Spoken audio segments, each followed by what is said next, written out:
Hello, you're listening to the Hellenistic Age podcast. In last week's episode, we covered the early years of Alexander the Great, and left off with the assassination of Philip II in the fall of 336, leaving Alexander undisputed king of Macedonia, primed to invade the Persian Empire and carry the torch of Greek culture with him. He was only 20 years old. But could it have been really that easy, even for Alexander? Well, no. It seems that Alexander needed to take care of some business in his own backyard before he left the neighborhood. If there's one thing we can learn from politics, it's that they are messy. Ancient politics even more so. The death of Philip did not automatically transfer authority to Alexander, despite being the principal heir and effective standing regent of Macedonia. Phil's murderer Pausanias was dead, but he was not likely a lone wolf. There also were other contenders to the throne, so it is understandable that Alexander was going to have to break a few eggs in order to secure the kingship. Alex immediately took a preemptive strike against the other possible rivals, his cousin Amyntas III, son of Philip's older brother and previous king. There was the family of one Alexander of Lynkestis, who himself narrowly avoided the execution block because he was the first to hail Alex as king before Philip's body was cold. Alex's half-brother Caranus was also slain. Surprisingly, though, Philip Aridaeus was not touched, which can also be unsurprising and gives indication of how little of a threat Aridaeus actually was, especially with a moniker like Halfwit. Now that things were solved in the immediate interior of Macedonia, Alexander, acutely aware that the Greeks were not happy as a whole being under Macedonian overlordship, turned his attention southwards. Demosthenes of Athens, the talented orator and anti-Macedonian firebrand, beckoned his fellow Greeks to rejoice at the death of the tyrant Philip, calling for posthumous honors to be given to Pausanias, and even showed up to a public celebration in full party gear, despite the death of his daughter only a few days prior. Generous payments of Persian gold by the great king also helped motivate Demosthenes into pushing for open revolt against the Macedonian barbarians. This disrespect towards Alexander was not to last for long, for later that fall, Alexander marched down the peninsula. He coerced the cities of Greece into accepting his rule. Some, like the Thessalians, were easily coaxed through diplomacy and friendly relations, while some, like Thebes, needed a bit of reinforcement with a display of arms. Even Demosthenes was kowtowed at the arrival of Alex, and was a part of an Athenian envoy to apologize for the apparent mix-up, though Demosthenes, fearful for his own skin given the years of anti-Philip and Alexander rhetoric, wisely turned back before meeting the king. Alexander received these envoys with courtesy, and then headed to Corinth, where he reaffirmed his position as hegemon of the League of Corinth, which was accepted by all Hellenes except for Sparta. With things now cooled down in Greece, Alex had to head back to Macedonia. The tribes of the Balkans, previously subdued by Philip years prior, had revolted. Alexander could not afford to march on Persia with an unchecked group of barbarians at Macedonia's borders. So, in the early spring of 335, Alexander began his campaigns in the Balkans. He first marched into Thrace, east of Macedonia, where he encountered the Thracian tribe of the Tribaloi and their king Sirmos, who had troops holed up in a fortified pass on Mount Haemus. The trouble of trying to defeat an opponent with the high ground was compounded by the fact that this was the only path forward, and the Tribalonians lined a barrier with wagons, preparing to send them hurtling down the slope towards any incoming enemy. Alexander ordered his phalangites to split into columns wide enough to let the wagons pass, and those who had no room to move were made to lie down with their shields facing upwards, sending the wagons flying over their heads with no harm done to the troops. The army managed to eventually overwhelm the Thracians, who were cut down to a man, and enslaved any residing women and children.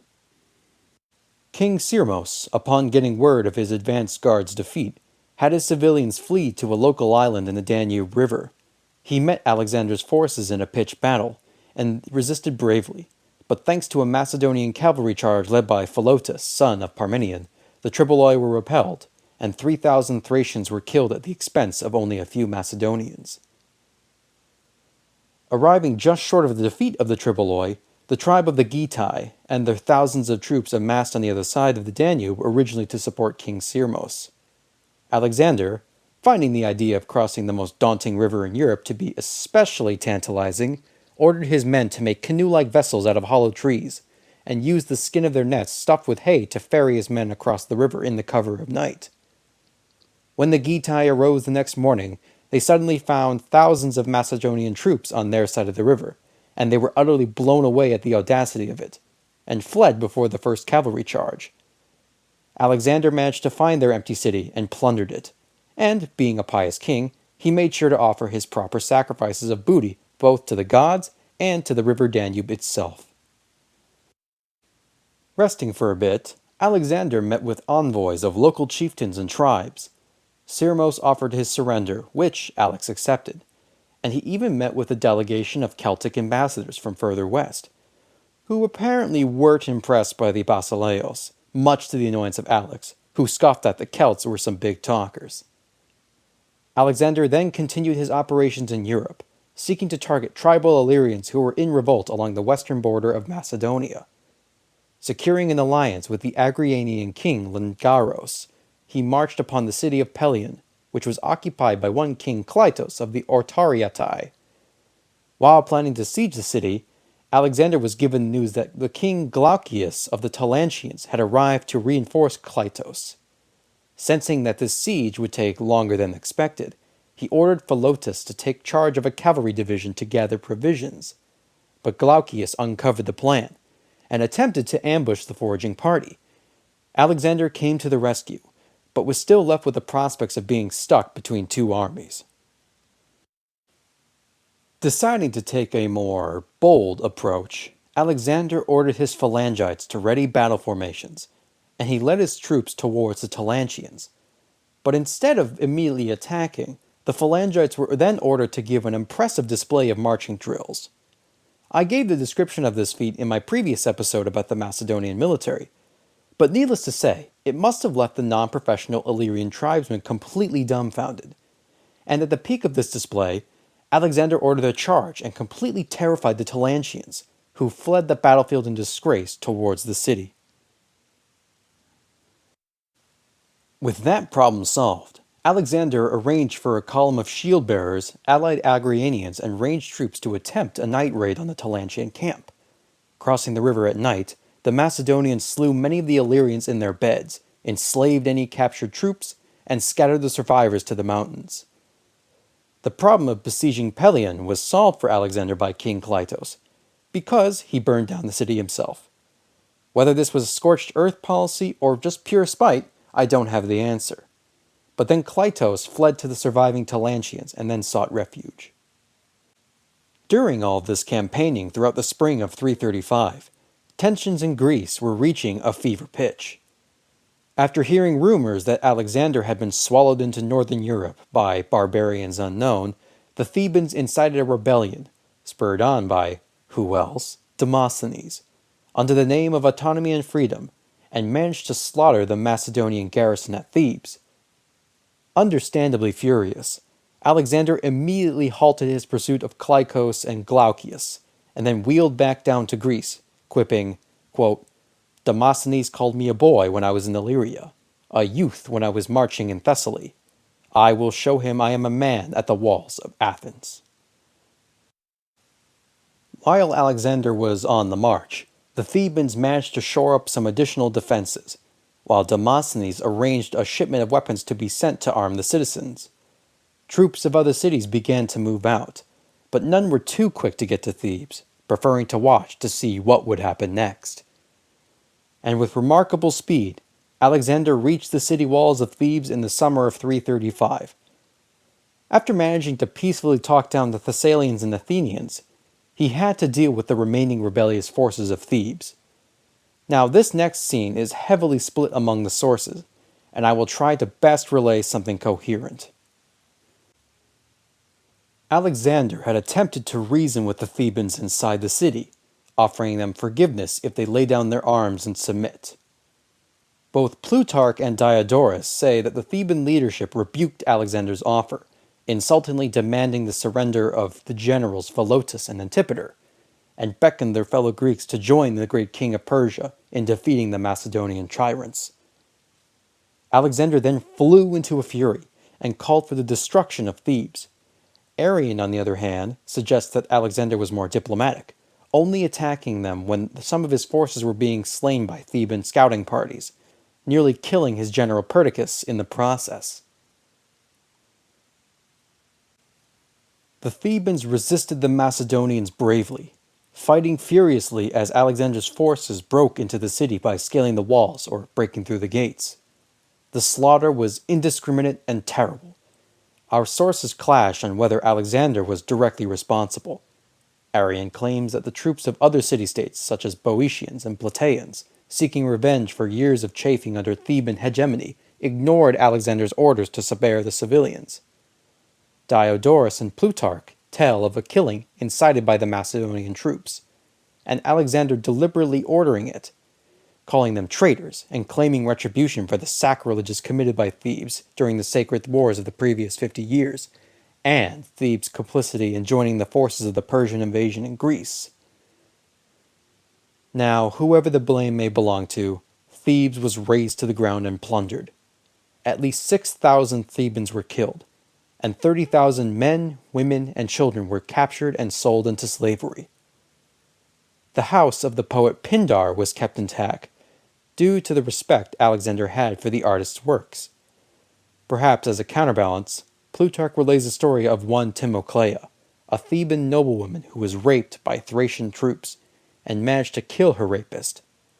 Brought before Alexander for execution, Alex expressed admiration for the woman's noble status and dignity, allowing her and her children to be escorted safely out of Thebes. In my opinion, I think that the act of razing the city was certainly a calculated move on Alexander's part. The prospect of leaving a continuously rebellious city such as Thebes in temperamental Greece while marching off into Asia would not be wise. And Alexander has displayed clemency multiple times prior to many of the previous city-states he encountered. Rebellion was treasonous, and Alex was as good as his father in using propaganda to show himself as pious and totally dedicated to defending the idea of Greek freedom from the Persian threat, however sincere he may have been. The act was brutal, but par for the course in the rules of ancient warfare, and it was effective, leaving the Greek world utterly shocked and willing to submit to Alex's rule. Alexander, still furious with Athens, demanded the surrender of 10 main anti-Macedonian politicians, and especially Demosthenes. Terrified, the figureheads asked Demosthenes, a guest friend of Alexander, to try and bargain with the Basileos in order to spare these men, even offering to pay the rather pricey sum of 5 talents of silver. To this request, Alexander relented, and let the Phoenicians remain. Feeling that the situation in Greece and the Balkans was finally under control, Alex took some well-needed R&R by celebrating the Olympic Games at Agiai in the fall of 335. Before he returned home, Alexander reportedly made a pit stop in Corinth, perhaps in order to meet the famous Cynic philosopher Diogenes. For those unfamiliar with Diogenes, this was a philosopher who liked to live in a large terracotta container, never bathed, slept with dogs, and liked to spend his time disrupting the lectures of the philosopher Plato. As bizarre as it may seem, Alexander was greatly excited when he came upon the napping Cynic. Asking the philosopher if there was anything he could do for him, Diogenes requested it for Alex to stop blocking his sunlight. Amused, Alex responded, "If I were not Alexander, I would be Diogenes." A pretty high compliment coming from somebody like Alexander. But, ever the king of banter, Diogenes replied, "If I were not Diogenes, I would still be Diogenes." After his little visit to Corinth, Alexander also took a stop at the Temple of Apollo at Delphi in order to consult the famed oracle about his upcoming invasion of Persia. Unfortunately, it seems that he came at the wrong time, choosing a day when the oracle was technically not allowed to give any advice. Alexander being Alexander, he disregarded this notion, and pestered the prophetess to the point of dragging her out by force to the chamber. Probably out of irritation, she cried out, "You are invincible, my son!" And Alexander was delighted, refusing to hear any other prophecies besides hers. This visit to the oracle is one of a repeating pattern of many pilgrimages that Alexander makes in order to validate his sense of glorious destiny and his possible divinity. He will also make a similar journey to the famed oracle at Siwa in the Egyptian desert. Still, ever restless, Alexander spent much time at home planning his invasion of the Persian Empire. Advisors such as Antipater and Parmenion pleaded with Alexander to take a wife and sire an heir before he ventured out into the great unknown. Alexander tersely responded that he would not sit at home to wait for a child instead of conquering Asia. In the spring of 334, Alexander began his initial steps in the invasion of Persia at Amphipolis. The size of his infantry forces numbered somewhere around 30,000, 6,000 of those being Macedonians, several thousand Greek mercenaries, Illyrians, and Thracian tribesmen, and various archers. The cavalry amounted to not much more than 4,400 horsemen.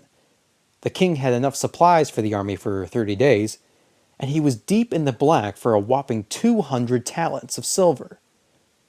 Alexander was going to be betting everything on this expedition, and he needed to conquer in order to survive. In Macedonia, he had divided his property among his friends and trusted advisors, leaving Antipater in charge. When asked what, if anything, did Alexander leave for himself, the king replied, "My hopes." Alexander crossed the Hellespont, leaving the transportation of most of the troops to the direction of Parmenion in over 120 trireme ships. Alexander inaugurated the crossing by chucking a spear into the soil of Asia from his boat, claiming that he will take all of it by arms, and set up 2 monuments, one on the European and one on the Asian side. Upon reaching the famed city of Troy, by this point the equivalent of a tourist trap, Alexander made a number of sacrifices and offerings to Zeus and Heracles. The temple of Athena was given a suit of armor to trade for weapons and armor alleged to have been from the Trojan War itself. And I bet the priestesses at the temple didn't really want to tell Alex that he probably just got a crummy old sword repurposed into a mythical weapon. Seems that times never change. But just to be on the safe side, he even offered sacrifices to appease the spirit of King Priam, the former ruler of Troy, who was killed by Neoptolemus, son of Achilles, his ancestor. Alexander's most important act in Troy was to visit the honored sites of Achilles, his ancestor through his mother's side and his hero idol. Both he and Hephaestion, his best friend, laid garlands of wreaths on the graves of Achilles and Patroclus, respectively. As Alexander overlooked the ruins of the city of legend, he must have felt immense pride. He had retained control of his kingdom under both rebellion and political intrigue. He made his way across his first steps into Asia. At the site of Troy, the city conquered by his legendary ancestors, Alexander could now finally realize his dream. He would surpass the deeds of Achilles, take his place as the greatest of heroes. For now, though, Alexander would have to keep his army together, as the forces of the great king were gathering to stop him, and soon, the conquest of Asia would begin. I thank you all for listening, and I really hope you enjoyed this episode. If you like what you heard, please consider subscribing to me on iTunes and leaving a review, or you can follow me on SoundCloud. I now have a Twitter too, at HellenisticPod. So you can follow me for the new release of episodes, or you can just hear my random rambles. But until next time, I look forward to being with you all again as we continue with the Hellenistic Age podcast.